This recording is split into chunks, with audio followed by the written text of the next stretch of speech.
Additional district and session अदालत गरबी ने factory में ज़कात की तकसीम के दौरान भगदड़ से हलाकतों के केस में फैक्ट्री मालिक समेत तमाम मुल्जिमान की दरख्वास्त ज़मानत खारिज कर दी।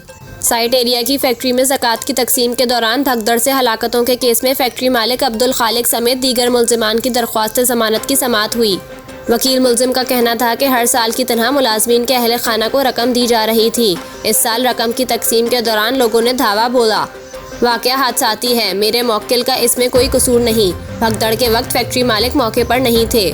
सरकारी वकील का कहना था कि मुल्जिमान ने पुलिस और सिविल इंतजामिया को आगाह नहीं किया था। मुल्जिमान की लापरवाही से वाक़या रोनुमा हुआ। अदालत ने तमाम मुल्जिमान की दरख्वास्त ज़मानत खारिज कर दी। अदालत का कहना था कि मुकदमे के इब्तदाई मरहले पर ज़मानत नहीं दी जा सकती। चालान के बाद मुल्जिमान के किरदार पर ज़मानत का फैसला किया जा सकता है।